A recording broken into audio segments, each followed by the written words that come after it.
Hi YouTube, what's up? Happy Tuesday. I just wanted to give everybody an update on my surrogacy journey. So if you're new here, feel free to go and watch my last video. Just explains kind of where I'm at in the process. There hasn't been a whole lot going on. If you guys know anything about surrogacy, it's a whole lot of hurry up and waits.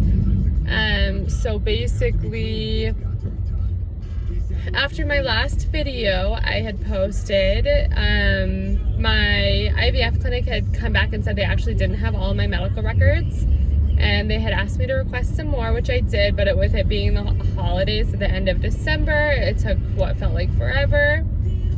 So with that being said, at the beginning of January they finally had gotten everything.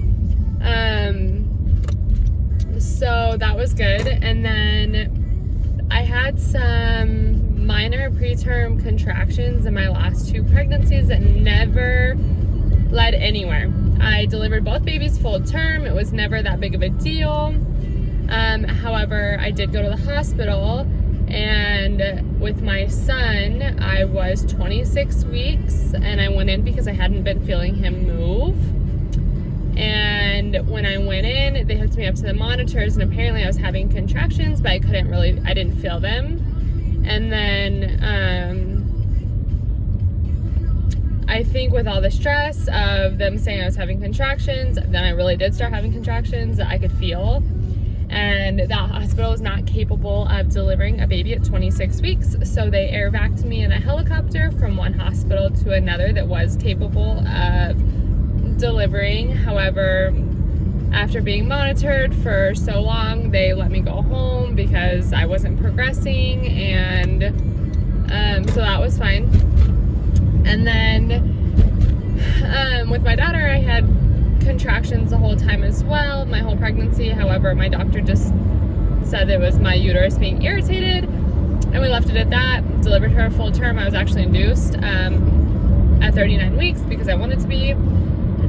So anyway, all of that showed in my medical records, and the IVF clinic requested that I get a letter from my doctor stating that I'm okay to carry a baby again. So I did that on January 9th. I went and saw my doctor, and he wrote me the letter saying that was fine. Well, then I turned it into the IVF clinic, and they came back and basically said that it needed to be from a periodontologist, which I've never seen one. So I then had to ask my doctor's office for a referral. They wouldn't give me a referral because I wasn't pregnant. They didn't think that it was necessary. And I'm not high risk, so they said no.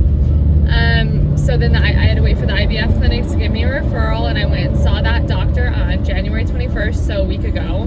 And basically I got from the doctor that she's against surrogacy. That's just a vibe that I got from her. She was very negative about everything. She gave me the worst case scenario about every possible situation, which is her job. I get that. But then she decided to tell me that she had asked what culture the family was that I would be caring for, and I let her know that they were Chinese. And then she decided to bash the Chinese culture. It was great. So with all of that being said, then she told me that she never once mentioned that it would be dangerous for me to get pregnant with my own children again. But she did say that if I were to become pregnant with twins in the surrogacy, that it would be extremely high risk, which a lot of twin pregnancies are high risk. So, but anyway, and I told her that I'm only willing to carry one baby, and that if it split into two, we would cross that bridge when it came.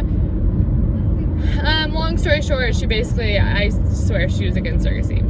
So she told me she was going to write the letter, but never told me what it was going to say. She never told me that she was going to be okay with it. She did tell me she was on the fence about it. So come now, a week later, I still have not heard anything from anybody. I tried to call the doctor's office last week, and couldn't tell me. I haven't heard anything from the IVF clinic or my agency, so I'm assuming she hasn't written the letter yet or given it to him, which I find absolutely ridiculous. So that's kind of where I'm at. I'm just sitting here waiting. I don't know if I'm going to continue on with my journey. I don't know if the IVF clinic's going to let me. My agency did assure me that they would fight for me to at least still go get medically cleared and let that IVF doctor see me. But we'll just have to see. I'm not really sure. I'm still pretty hopeful that everything will be okay, but we'll just have to kind of see where things go. So if you guys have any questions, let me know. I am more than happy to answer them. Like and subscribe to my channel. I would greatly appreciate that. And I will give you guys an update as soon as I have one. Bye, YouTube.